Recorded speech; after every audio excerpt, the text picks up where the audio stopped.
Judge Hermann Krantz of the Adeptus Arbites stood upon the bridge of the Punisher-class cruiser, Black Reckoning. He was troubled and angry. The Egrin system had not paid its tithes this standard year. No communications had come from its worlds at all in that time, not even from local arbitrators. They might be dead.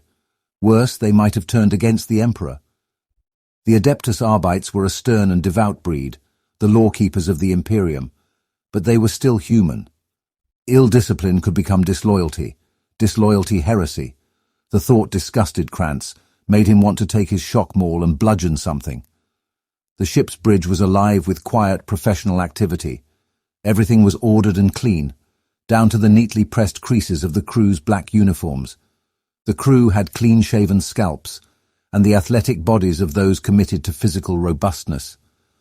On either side of the bridge's entrance stood an arbitrator, each holding a shotgun against their chest. A dozen more were stationed throughout the bridge. Though each was motionless, Krantz knew they were ceaselessly scrutinizing their surroundings. He knew because he had once been one of them, and even now, years later, the habits remained ingrained. Though the crew were disciplined enough not to show it, Krantz could tell they were afraid of him. He cut an intimidating figure. He was tall, muscular and broad, and half of his head was a complex bionic with a piercing red lens where his left eye had once been. A long purity seal hung from his right shoulder, upon which were written the names of 23 worlds, each of which he, as a judge, had subjected to the wrath of the Emperor's law. Soon he expected to add the 3 populated report, he demanded through gritted teeth. What is this? Worlds of the Egrin system to it. The Black Reckoning was not his only resource in this task. The Punisher-class cruisers Iron Justice, Righteous Revanche, and Authoritas Supremus joined it.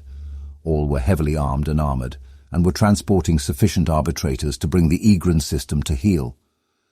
Navigator Archimena reports we are close, Judge, said one of the ship's officers. She notes some form of anomalous disturbance in the warp, but that such phenomena are not uncommon in this age. It is nothing she cannot adjust for. Very good, Ensign, said Krantz. Not uncommon indeed. These are dark days requiring strong people, thought Krantz. That was why the Emperor had forged the Adeptus Arbites. Unfortunately, some humans chose not to abhor the shadows, but instead to revel in the darkness of their times. It was the task of the arbitrators to root them out and expose them to the searing light of imperial justice. Warp translation in 3, 2, 1, complete. Navigator Archimena's voice echoed from the bridge's vox speakers.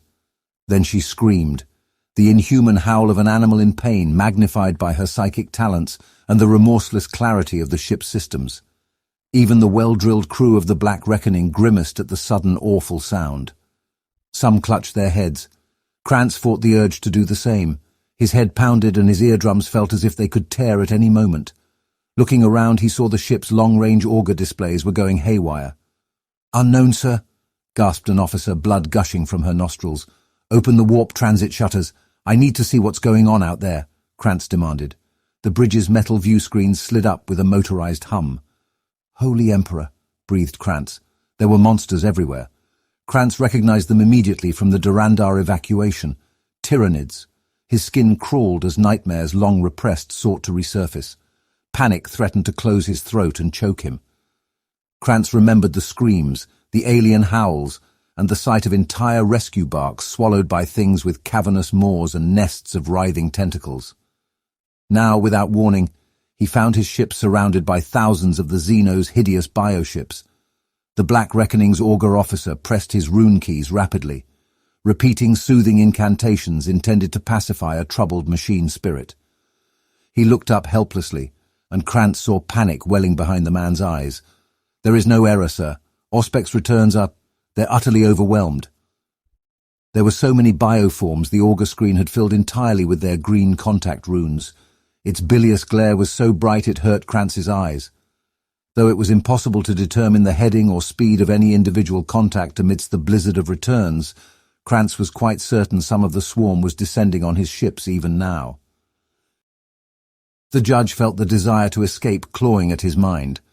Around him, the bridge crew stared in horrified paralysis at the biofleet, or staggered back from their stations with cries of denial. "So many," croaked one man, then louder as he turned in mindless flight. There's so many. An arbitrator's shotgun barked. Blood spattered Krantz's cheek. He wiped it away without so much as a glance at the ruined body of the deserter. "Hold your stations!" Krantz shouted, though he could feel his heart pounding with fear. The rest of the crew obeyed, but he could practically feel their panic like a greasy sheen on his skin. Krantz reminded himself sternly of his duty and took several steadying breaths. There was no victory to be gained here, that much was clear. All the same, he had a duty to send a warning no matter the cost.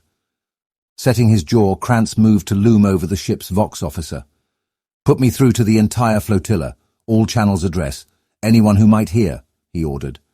The Vox officer was shaking so badly he almost dropped the handset as he handed it to Krantz. Navigator Archimena was still screaming. "Shut her off!" Krantz barked. The Vox speakers were silenced.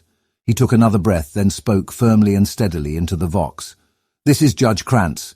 Remember your duty. Fear not the alien. Broadcast in every manner possible to any system we can reach.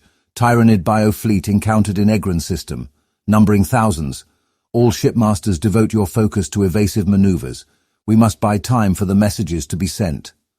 "Astropaths cannot send, sir," called the Vox officer, sounding close to panic. "They drown amidst the shadow in the warp." "Tell them to keep trying," snapped Krantz. The Tyrannids were bearing down on them. Krantz could see the Iron Justice and Authoritas Supremus firing, blasting gory craters in the onrushing beasts. Yet in the space of a few minutes, the Iron Justice was pierced through with several mile-long chitinous spears, and the Authoritas Supremus was swathed in fleshy sacks. They reminded Krantz of Groxtics, but he realized with revulsion that they were organic boarding craft. Confronted by the grotesque speed of the destruction, even Krantz faltered for a moment, paralyzed by panic. Disgusted by his own fear, the judge bit his cheek until blood squirted over his tongue. The pain brought focus. Krantz spat crimson. "Evade!" he roared, prowling the bridge as the ship shook with impacts. "Fight! Every second we buy is more time in which we can send our warning."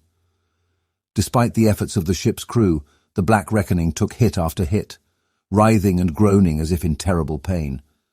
Damage hymnals filled the air with their keening notes. Multiple decks were venting atmosphere, and onboard casualty reports spiraled by the second. The huge Tyrannid bioships closed in from all sides. Krantz saw alien maws opening wide, revealing dark, toothed pits where only death lay. Just as reports came through of the righteous Revanche's destruction, Krantz heard the words he had prayed for. A report from his ship's astropathic sanctum suggested that a message might have got through. Though the sobbing aide reported astropath Gessera had ruptured every blood vessel in his body in the attempt. So be it, thought Krantz. The astropath had done his duty. Now he would finish doing his. "Prepare automata sequence," he ordered. "Make course direct for the nearest bioships. Sail into their midst. To our last we will show the enemy our hatred. You are a credit to the Emperor's Adeptus Arbites, all of you. May he be with you unto your last faithful breath." As the bioship grew larger in the bridge's vidscreens, Krantz gripped a console and offered a silent prayer to the God Emperor, that their deaths would have meaning and value. Something was coming, driving through the inky blackness of the interplanetary void with predatory determination. Inexorably, patiently, it pierced the wild reaches of the Segmentum Pacificus. There it would find prey not remotely prepared for it, prey that would soon find themselves caught in a nightmare worse than anything any of them had ever imagined. It began in absence and in silence. Deep void servitor satellites that had faithfully transmitted data for centuries suddenly ceased operation. Astropathic beacons, dotted across the rimwood fringes of the Asmodeox and Morpheum sectors in the Segmentum Pacificus, winked out one after another. Their disappearances were incremental, as though dark ink were spreading slowly across the map of the void, to occlude one glimmering psychic light after another. At first, the phenomena were missed even by the Asmodeox and Morpheum sector commands. There were countless reasons why auger stations and fringe colonies might drop out of communication, ranging from mundane equipment malfunction to solar storms. The imperial bureaucracy was a vast and creaking edifice. It prized protocol far above individual initiative, while its response times ranged from lumbering to glacial. There had been no distress calls, no word of pirates, heretic uprisings or marauding Xenos. or indeed any of countless other threats that might beset an Imperial world. No word of a threat meant there was no threat to respond to. The gathering silence went unremarked. For the myriad adepts toiling in vast scriptorum halls of neighboring subsectors, no news from outlying planetary systems meant only that their mountainous and monotonous workloads became fractionally less. Amidst the endlessly clattering keys, the scratch of quills and the thump of auto-stampers, there was neither time nor desire for rumination on cause or effect. The Asmodeox sector was already dealing with an Orc war wreaking havoc through its Polydara, Byreth and Shaylee subsectors, not to mention a migration of Nid interrupting shipping between Ammonius and Neverdark. 12 systems in the Morpheum sector, meanwhile, had been swallowed by the suddenly manifesting tides of warp storm Gogmagor. The resultant wars and disruption had captured the full attention of every officer, dignitary and stratego from one end of the sector to the other. So it was that amidst the sheer enormity of space and the endlessly multiplying travails of humanity, the slow spread of the dark zones went unnoticed for far longer than it should have. When revelation came, it did so amidst a cascade of horrors even the most obtuse senior autopedant could not ignore. The threat had now drawn nigh to major systems, and the signs of its onset were inescapable. Half of Morpheum Sector Command were slain after High Astropath Gydoth received a flood of delayed astropathic distress calls that overloaded his mind. Awash with terror and pain, the vision sendings manifested as a slithering mass of tendrils, talons, and screaming faces that burst from him like a flitwing from its cocoon. The construct wrought butchery amongst the assembled worthies and Munitorum personnel before it was finally banished. Astra Militarum officers in the Byroth subsector reported a sudden cessation of greenskin assaults against their beleaguered defences. It was, according to one relieved general, as though the Orcs had simply run out of reinforcements to throw into the fight. The cause of this respite became clear soon enough. Relief turned to horror, as one by one those same worlds spared the scourge of the greenskins were instead overrun by the tyrannids that had devoured them. The factory system of Tektros and the Trinary Reach Cluster both came under ferocious attack, the former by a loose alliance of renegade warbands, and the latter by a leagues of Votan fleet, looking to appropriate food, fuel, and raw materials. Imperial reinforcements were mustered in neighbouring systems. Before they could take to the warp, however, word came that the aggressors had pushed westward. They left seemingly victorious defenders in their wake. Yet the triumphant missives from those systems faltered and fell silent soon after, as the shadow in the warp settled over them. The mining stations of the Haratas stars, the 10 gilded worlds of the Mytolian belt, the macro void docks of Templum II and Gethsemanax all reported growing tides of refugees spilling from warp space aboard overcrowded and badly damaged vessels. Some ships broke apart during translation from the warp. Some showed signs of catastrophic damage apparently caused by acids or the crushing grip of vast tentacles and claws. Others were quarantined by system defense monitors after long-range bio-augury revealed Xenos infestations rampaging through their decks. These latter were invariably fired upon and destroyed, typically after increasingly hysterical Vox exchanges with the interdiction craft. Even this was not enough to prevent hardy xenoforms and tyrannid spores from penetrating the atmospheres of Onkolos, Metrophia, Philodon Prime, and a half-dozen other Imperial worlds. Xenocult infestation and bloody alien uprisings followed. For every shipload of incoherent victims, there came another Imperial vessel whose occupants retained the discipline and sanity to report what they had seen. These survivors spoke of colossal tyrannid fleets that poured from the interstellar void like the crop-bane swarms of arable agri-worlds. Rogue traders and Imperial Navy officers described tyrannid macro-swarms, sweeping across worlds like chitinous tidal waves and devouring everything before them. They spoke in haunted tones of the warp-deadening phenomenon that rolled like a storm cloud before the Xenos onslaught. Paranoia and panic bred like vermin beneath that spiritual shadow, while vital piscas such as astropaths and navigators went insane or suffered catastrophic mental and physical collapse within hours of its onset. Gradually a picture emerged that instilled dread in those Imperial command personnel highly placed enough to see it. 2 colossal new tendrils of Hive Fleet Leviathan had invaded Imperial space, their onslaughts apparently coordinated. 1. The tendril even now uncoiling across a swathe of the Asmodeox sector and pushing towards the western edge of the Vina sector, had descended from above the galactic plane. This tendril was given the code name Nautilon. The other, which had ripped open the underbelly of the Morpheum sector and was even now making inroads into the neighboring Cassidor Gulf, was christened Promothor. It became ever more inescapably clear that both of these vast tyrannid macro shoals, having burrowed their way into the galactic plane, had now altered their headings and were advancing on roughly parallel courses towards the galactic east.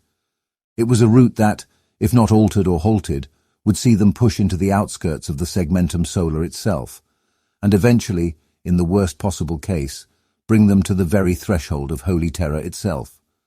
So went the conjecture, at least. The distances between settled human systems, the wholly alien and ineffable nature of the tyrannids, the difficulty of garnering and compiling reliable information from worlds overrun by the rapacious aliens and silenced by their smothering psychic signal, all combined to render certainty a sparse commodity during that first stage of the tyrannids' onslaught. With few hard facts to rely upon, responses amongst the imperial authorities were mixed. Some planetary governors stood their armies to high alert, commanding defences to be raised, trenches dug, and reinforcements sent to bolster their lines. For every such stalwart, however, there was another who abandoned their worlds aboard gilded void barks, fleeing with their wealth and their households, and leaving their people in panicked disarray. Some imperial forces, most notably space marines and fleets of the Imperial Navy, sought to counterattack the advancing tyrannids, grasping the true horror of their numerical disadvantage only after they had committed to battle. Others drew up their defense lines and held firm for as long as they could, attempting to give time for evacuations to be performed or precious relics and technologies to be saved. Thousands of tales of heroism and tragedy, cruelty, foolishness and selfless bravery played out through the systems that found themselves in the tyrannids' paths. They cared nothing for the lives spent to speed them back to the throne world. All that mattered to them was securing an immediate audience with Captain General Trajan Valoris, the master of the Adeptus Custodes, and the only one to whom they would deliver their warning. Valoris maintained his own networks of informants. He had quiet arrangements with more than one agent of the inquisitorial Ordos, and access to some of the most accomplished seers and astropaths in the Imperium. Already he had heard hints of this new darkness spreading from the west. What his returned comrades told him now of tendrils, Nautilon and Promothor confirmed his darkest suppositions. As the foremost custodian, Valoris's word carried much weight with the other High Lords who ruled the Imperium alongside him in the Emperor's name. He wasted no time petitioning that august body for an appropriate and immediate response. At first, Valoris faced politicking and cynicism. They demanded to know what guarantees were there that the threat was as severe as was being made out. Why hadn't clear astropathic warnings reached Terra via the proper channels, but instead only these three messengers? What did Valoris expect the High Lords to do when such vast forces had already been committed to Lord Guilliman's crusade? Some of the questions stemmed from obstinacy or fear, others from a desire to secure political advantage. The Captain General rebuffed some, quashed others, and soon had enough of the Imperium's ruling body convinced of the threat that his entreaties gained traction. So the vast cogs of the imperial bureaucracy ground into motion, driving forward in turn the ponderous might of humanity's titanic war machine. Orders for mustering and redeployment flickered out into the void in a flurry of astropathic activity. Vast strategia bastions stirred to wakefulness, armies of servitors and tech priests breathing life into ancient command sanctums and cogitator fanes that soon swarmed with command personnel and munitorum facilitators of every rank.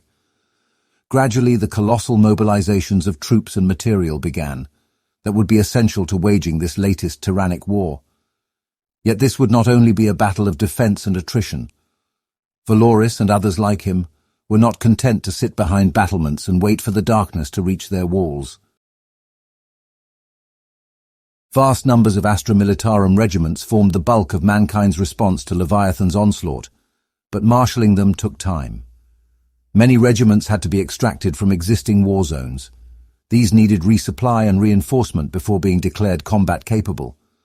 Others had to be mustered from scratch and given at least the basic training their soldiers would need to prove effective.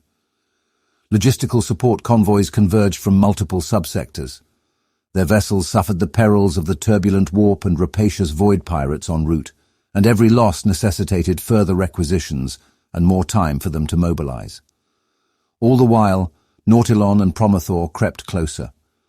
Other elite Imperial forces could react more promptly, however, and wasted no time in doing so. Strike forces of the Adeptus Astartes, missions of the Adeptus Sororitas, questing lances of the knightly houses, the personal retinues of highly placed tech magi from the Adeptus Mechanicus. These forces and others like them had the capacity to launch counterattacks against the advancing Tyranids, rather than wait to be trapped in purely defensive wars of survival. Some individuals set out in isolation to pursue their own agendas, most notably from amongst the Adeptus Mechanicus's secretive and acquisitive priesthood. The majority, though, were organized into small rapid-response fleets that were named Soul Blades, and often numbered no more than 2 or 3 warships apiece. These were to be swords drawn in humanity's defense, placed in the hands of heroes, and wielded against the monstrous tendrils of Hive Fleet Leviathan. Due to the paucity of information about the Tyranids' dispositions and goals, the Soul Blades were given huge strategic autonomy. Beyond being assigned one or other of the tendrils to assail, they were otherwise trusted to gauge the situation on the front lines and react accordingly. It was hoped that their comparatively low manpower, high mobility and specialist warriors would enable them to move swiftly and conduct a hit-and-run war against the massed Tyranids, where larger but more unwieldy military formations might become entangled amidst the swarming masses. Many Soul Blades were commanded by and largely comprised Space Marines, captains, lieutenants, librarians, chaplains, and in a few rare cases even ancient dreadnoughts. From numerous chapters led Soul Blades into the darkness. Some were already renowned across entire segmentums. Individuals such as Ultramarines First Captain Egrin, Chapter Master Kayvan Shrike of the Raven Guard, and the famed alien hunter and battle psyker Epistolary Dracht of the Necropolis Hawks. Others had yet to forge such magnificent personal legends, but would have all too many opportunities to do so in the battles to come. These Soul Blades typically centered around a strike cruiser or squadron of frigates hailing from their commander's chapter, carrying a potent complement of battle brothers and war engines. Some were accompanied by skilled allies, such as the alien hunting warriors of the Death Watch, or the battle-scarred shock troops of the Militarum Tempestus. Others sailed the void in company with Space Marines from brother chapters, with whom they shared bonds of martial honor. Other Soul Blades set out led by the high nobles of knight houses or the canonesses of Adeptus Sororitas orders.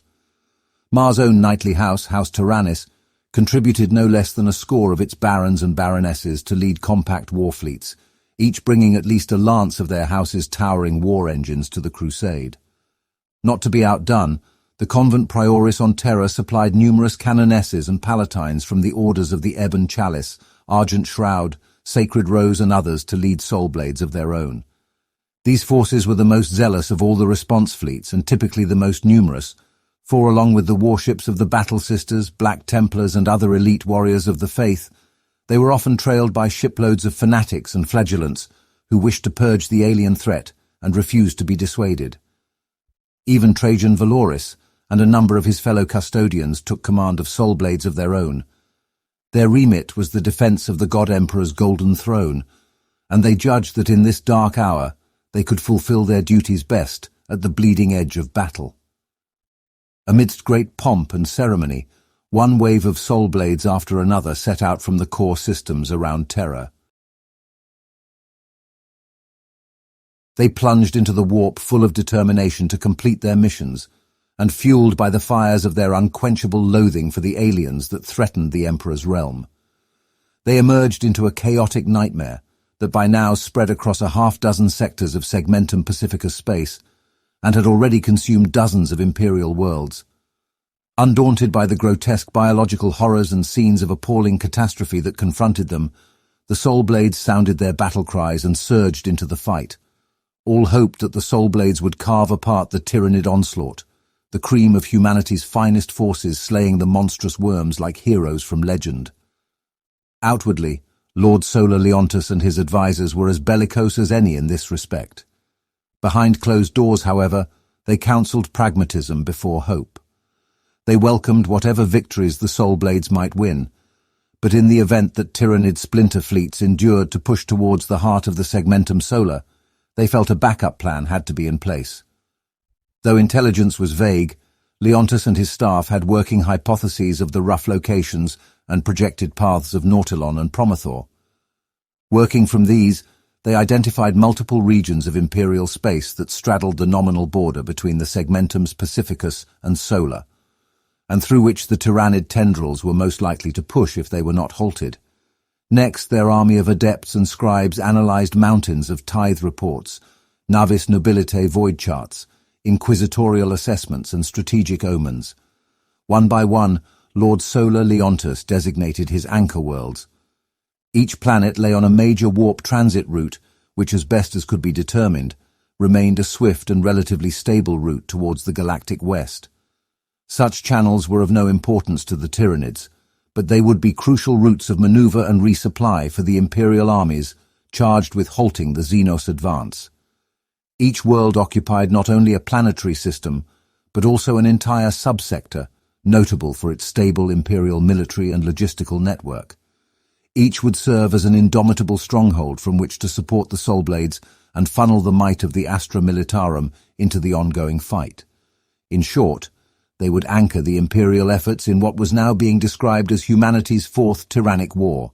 Worlds that met every criteria were vanishingly rare.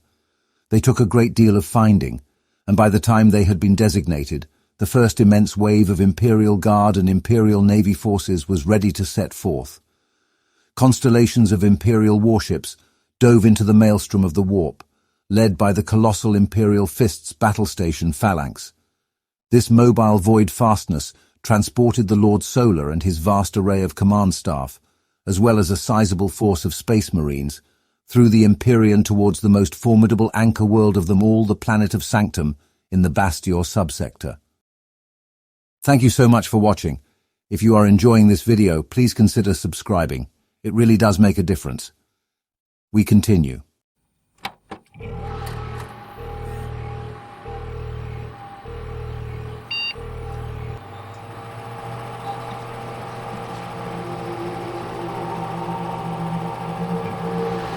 Team Coril of the Adeptus Astartes Raptors, Xenoccultists on Kitsu 7, more numerous than anticipated. They claim their rapture is coming soon. Their activity is increasing. All routes of egress from their tunnel layers now overrun. We are trapped. They appear to be feeding it, Lord Inquisitor. I have no other words. It does not appear to be armed, but... Toka, what is happening? Something's extruding from the inside. Holy Emperor, it looks like it's spawning something. There's no other term for... Lord Inquisitor, it's colossal. Some manner of biohorror that... I cannot... Request permission to pull our stormtroopers out now, Lord. It's too late for us to do anything here but die. They attacked from above, soaring on leathery wings, so we went below. There it was worse. They were there, sneaking, leaping claws and talons. A place of towering mountains, verdant plains, and nomadic techno-barbarian tribes, Sanctum was the homeworld of the White Templars chapter. The Space Marines had acceded to Sanctum being deemed an anchor world, and to great swathes of its unspoiled wilds being ripped up and transformed into city-sized redoubts, spaceports, and supply depots. The White Templars' only regret was that almost their entire chapter strength was currently either fighting amidst the Indomitus fleets or believed to be crusading deep within the Imperium Nihilus. As such, they were able to provide only a smattering of novitiate and veteran battle brothers, as well as their chapter's sizable host of helots and servitors, to supplement the growing Imperial garrison. The Fourth Tyrannic War was now raging across multiple sectors of the Segmentum Pacificus. Lives beyond count had already been lost, and untold destruction wrought before the Soul Blades even reached the front lines. Yet in truth, the greatest danger of all had not yet been revealed. That was about to change. Deploying into the paths of the Promothor and Nautilon tendrils, The Soul Blades found themselves facing colossal concentrations of Tyranid forces advancing across wide, multi-system frontages. Continent-sized xeno-swarms swept across entire worlds like undulating chitinous floods. Hive ships and their smaller escort biovessels flowed through the void, thick as daggerflies above a corpse pit. Planets, void docks, space stations, any site of permanent settlement or fortification that could not flee the Tyranid advance was either besieged or overrun. The tendrils did not move swiftly, however. Each comprised scores of smaller splinter fleets that intertwined and broke apart as new prey presented itself. Sometimes they doubled back to strike at enclaves of human or alien life that had endured the initial Tyranid attack and now lay behind the tendrils' lines of advance. They took their time stripping worlds down to the last molecules of organic life, cracking open the deepest cores of fortified void stations to root out the flesh bounty within, or scouring settled asteroid fields and the like for hidden pockets of survivors. The biofleet's advance was inexorable, and their predation nigh inescapable. They could, however, be outpaced and outmaneuvered. Though many Soul Blades suffered terrible casualties in their ongoing battles against the Tyranids, their compact and fast-moving natures proved every bit as advantageous as had been hoped. The elite Imperial formations swept into battle with thrusters and guns blazing, often catching the Tyranids unawares or striking where their swarms and biofleets thinned. Time and again they hit vital targets, effected rapid evacuations, or launched punishing combat drops that saw synaptic leader beasts slain, hive ships reduced to ruptured meat, and entire swarms recoil in pained confusion. Those Imperial forces that did not pull out again quickly enough were ensnared and devoured. Casualties mounted swiftly.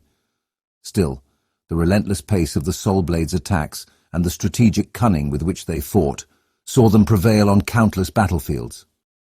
Splinter fleets pursued their human tormentors into the interstellar darkness, only for the Soul Blades to outdistance the shadow in the warp and escape to the Empyrean, leaving their pursuers' jaws snapping on empty void.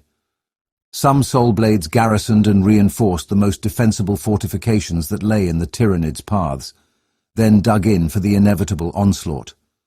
Such besieged citadels soon vanished beneath the shadow in the warp, and their defenders were rarely heard from again. However, each such selfless campaign slowed the advance of another biofleet or hive swarm. Each bought time for fresh evacuations to take place, or the next line of defences to be further reinforced. Gradually, the assault of the Nautilon and Promethor tendrils stalled and began to fragment. Under constant attack from not only human but also other alien aggressors, the Tyranid swarms started to look as though they might be defeated altogether. Yet more often than not, hope is a dangerous lie in the era Indomitus. The Tyranid's third, and previously undetected tendril, speared up through the galactic plane, into space considered well behind the lines of the Soul Blades' advance. The shadow in the warp billowed thick and dark before it, swallowing distress cries that might otherwise have alerted Imperial authorities to the peril. Amidst the confusion, the mass migrations and widespread conflicts already triggered by Promethor and Nautilon, warning signs and reports of hostilities were lost or misattributed. The Motsark cluster, the Rendor belt, Stather's Reach and the leagues of Votan enclaves of the Unhart stars, all were devoured but went unmarked. It was a battle group from Indomitus Crusade Fleet Sextus that finally raised the alarm. The anchor world of Sanctum lay in the Formidia system, which was itself the linchpin of the Bastior subsector. Since Lord Solar Leontus had embedded his vast command staff on Sanctum, and no less a vessel than the Phalanx settled into its orbit, efforts had been redoubled to ensure the anchor world's security. No threat could be countenanced to such high-profile Imperial heroes or military assets, and so Battle Group Faustus had been charged with sweeping the subsector's outer systems. Broken into more than a dozen task forces, the battle group was ordered to purge any pirates, heretics or Xenos they came across. Their group master, Tyson Jacobe, expected a series of swift and easy purgation campaigns, more exterminations than true battles. He was well aware that deploying an entire battle group for such a mission was overkill. It was a gesture of exaggerated caution by Sector Command, intended to honor the Lord Solar and perhaps garner his favor. Then, without warning, two of Jacobi's task forces vanished. The last reported position of Task Force 3 had been the far-flung Stanghalder system, while Task Force 4 was believed to have been concluding operations against heretic cults in the Iron Tower system. Both fell suddenly silent. Task Forces 2 and Saufen rerouted from their own objectives to investigate, only to vanish in turn. Growing increasingly disquieted, Group Master Jacobi sent word of the disappearances to both Sector Command and to Leontus's command spire on Sanctum, before summoning his remaining task forces to regroup in the Sursal system. It was during this muster that a ragged handful of ships from Task Forces 3 and Seventh erupted from the warp on the fringe of the Sursal system. Every vessel was terribly damaged, many trailing flames and tumbling wreckage as they dragged themselves from the Empyrean. Those that could blared warnings to all who might hear.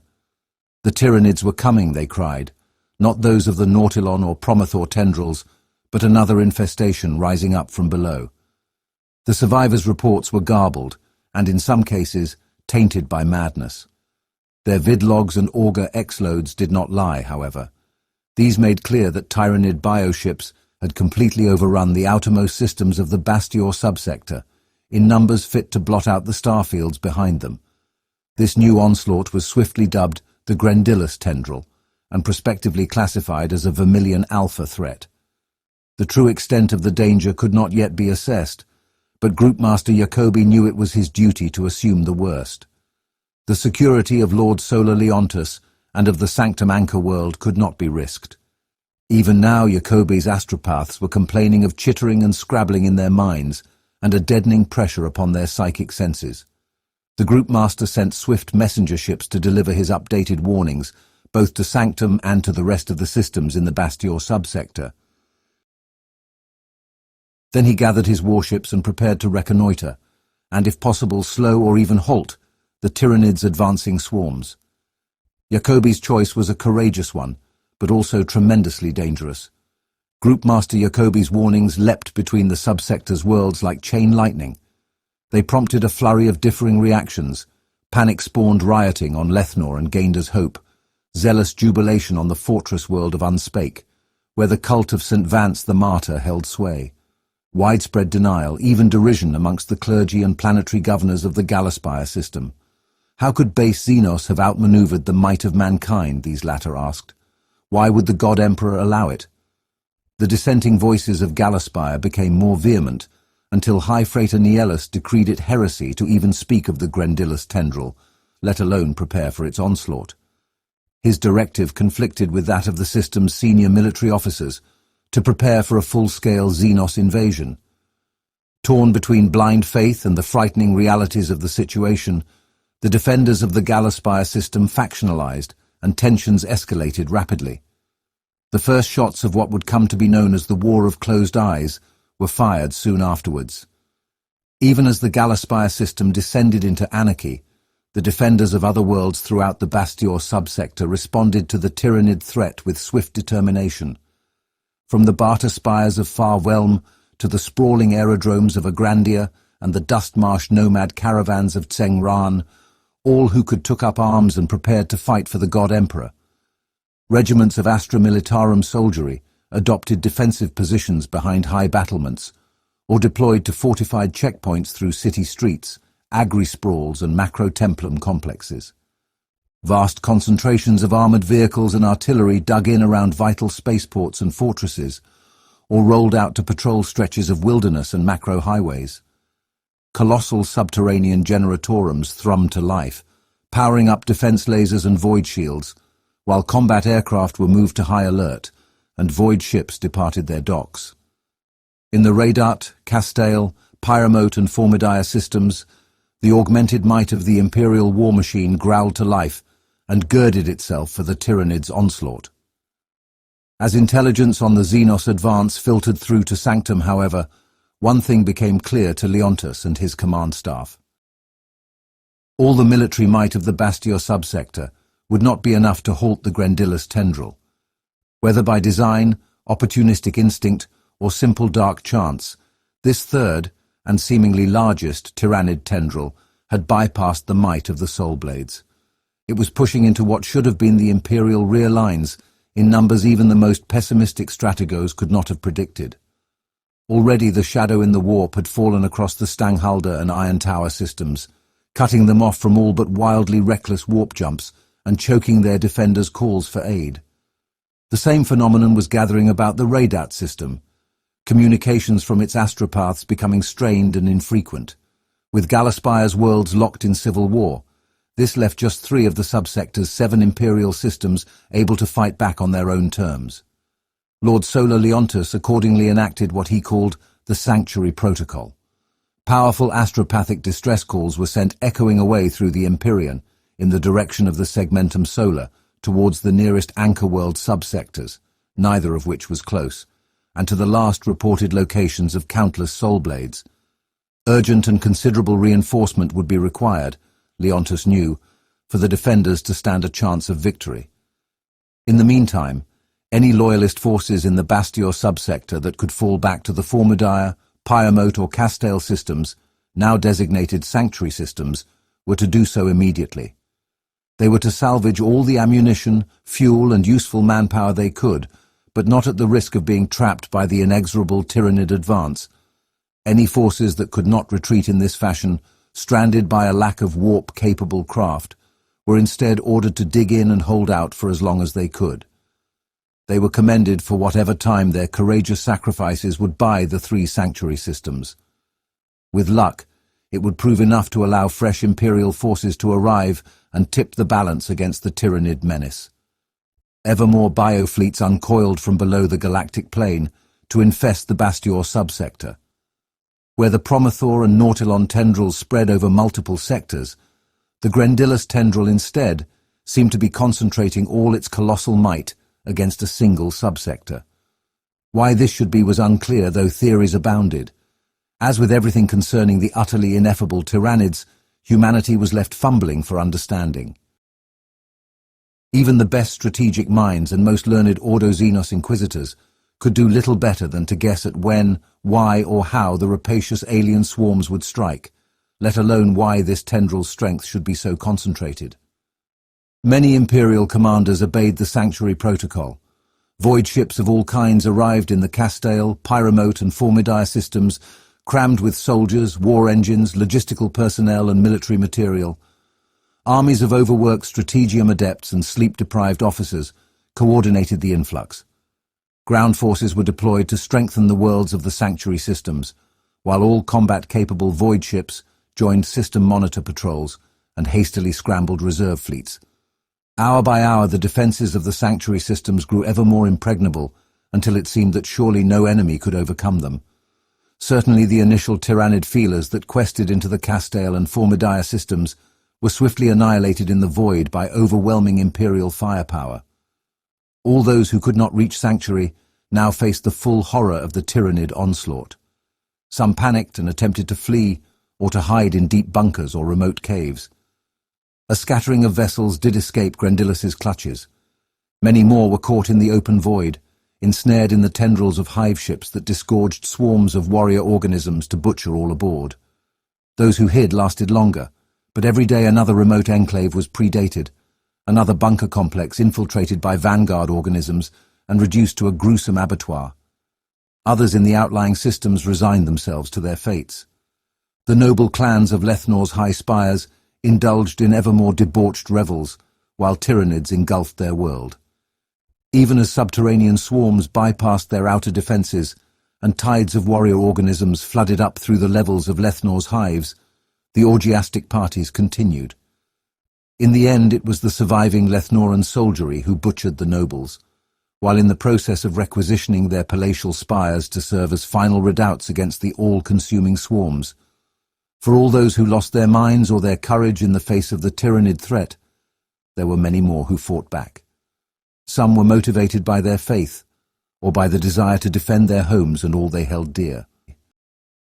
Others dug in and held on out of sheer spite, be that directed towards the alien swarms coming to devour them, or towards those who had abandoned them to such a fate. In the Iron Tower system, Captain Veshwalder of the Cordesan Light Infantry drew together a coalition of grim-faced Imperial survivors on the world of Don Yor. Veshwalda's survivors were trapped on a world whose oceans had become bubbling digestive acid, and whose horizons were darkened by capillary towers and nests of tentacles taller than mountains. Despite the sanity-blasting sights around them, and the apparently doomed nature of their campaign, the survivors fought on, held together by Veshwalda's singular will and charisma. In the remote Radat system, initial Tyranid attacks against the Agri world of Kornikog saw its orbital defenses annihilated. Then, during the infamous 9 Days of Blood, its fortifications along the Mariaval line were reduced to corpse-choked ruins. Rather than lose heart, however, the Imperial forces trapped on Kornikog clung to their faith, embraced their hatred of the alien and fought on.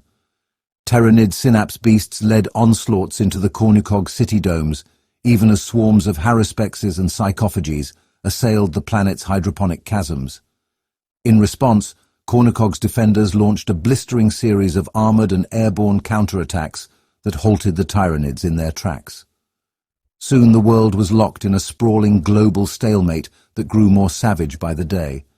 There were scores more stories of defiance against the odds, and as many of bloody tragedy.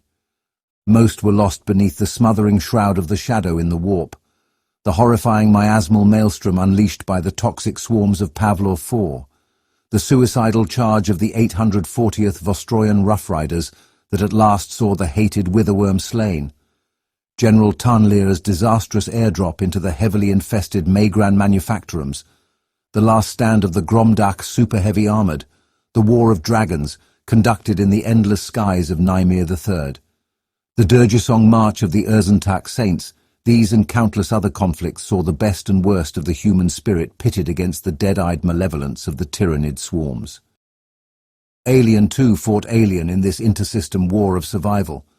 Even as they prepared to set out from the Keepgan system to invade neighbouring Formidia, the orc hordes of warlord Orzgog were attacked by Tyranid swarms. Delighted to find an excellent fight on their very doorstep, the orcs abandoned their invasion plans and hurled themselves at the Tyranids. Elsewhere, Kales and Grimnir of the Greater Thurian League and Cronus Hegemony rallied the leagues of Votan forces scattered through the St. Catherine's Tiers asteroid belt. Forming their followers into oath bands, they launched a determined fight back against the Tyranid infestation. Abandoned by their own leaders, many humans joined the Votan alliance. Their aid was tolerated by the pragmatic clones in the name of expediency. Hrud, Mebri, several Galutic Viro-combines, and even according to unconfirmed reports, a Jokaero starframe engaged in their own battles against or flights from the Tyranids.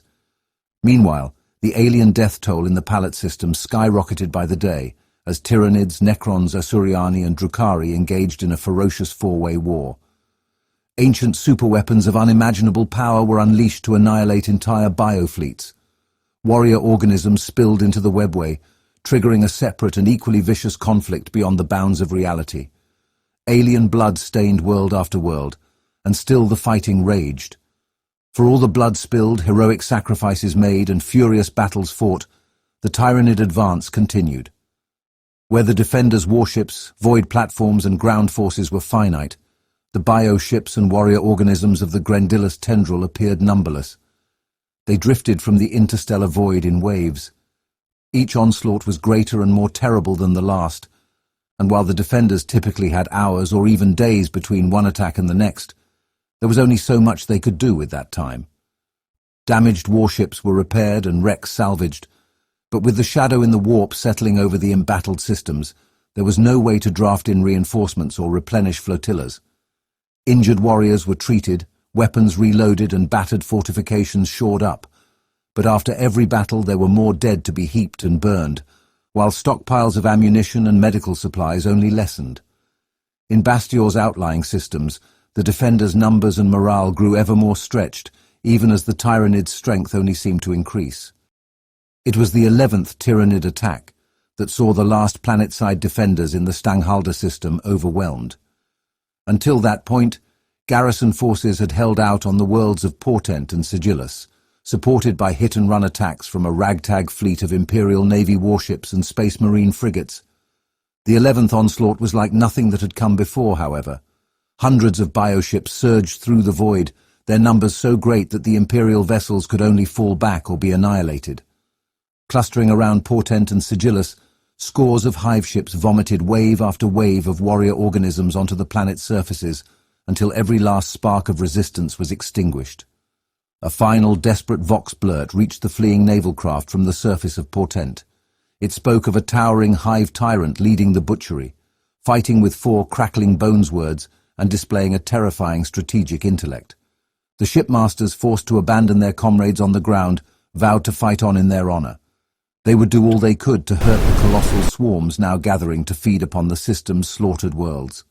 The Raidat system, too, faced one onslaught after another. Unlike Stanghalder, however, its defenders had time to prepare for the coming storm. On the worlds of Velm, Maur, Dave and Rov, Imperial forces fought with the ferocity of cornered prey. By the 19th Tyrannid attack wave, the majority of the system's warships and orbital defense platforms had been reduced to hollow husks drifting in the void. However, the Tyrannids still had yet to gain a significant foothold on any settled worlds. The Raidat system might not have been able to contribute to the wider subsector's war effort by this point, but neither was it about to collapse under the Xenos offensive. In the Galaspire system, the War of Closed Eyes had seen countless Imperial lives lost to infighting. So entrenched had the position of the Xeno-deniers become that even the arrival of bioships into the system was not enough to end the fighting.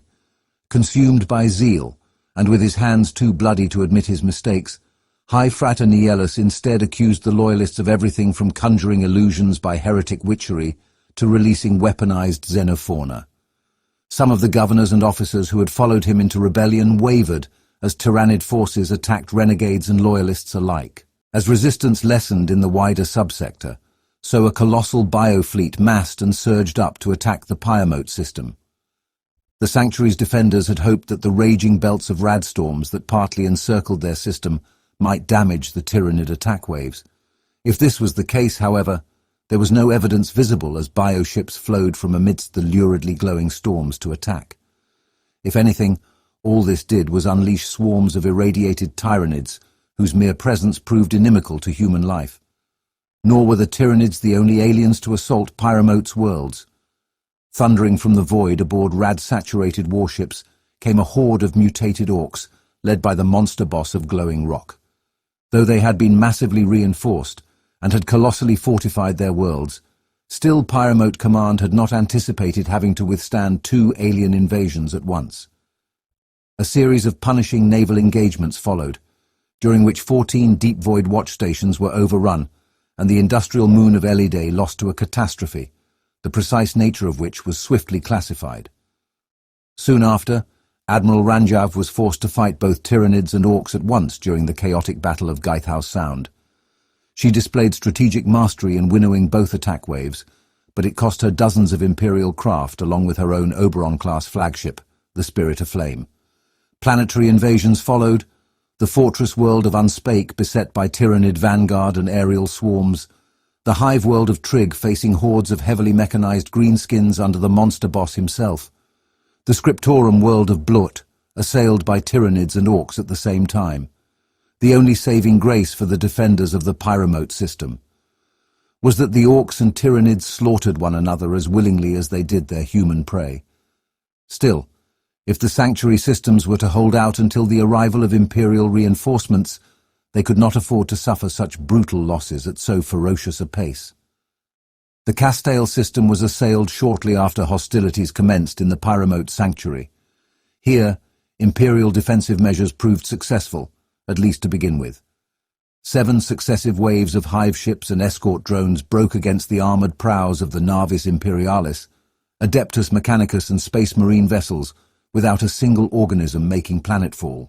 The only saving grace for the defenders of the Pyremote system was that the Orcs and Tyrannids slaughtered one another as willingly as they did their human prey. Still, if the Sanctuary systems were to hold out until the arrival of Imperial reinforcements, they could not afford to suffer such brutal losses at so ferocious a pace.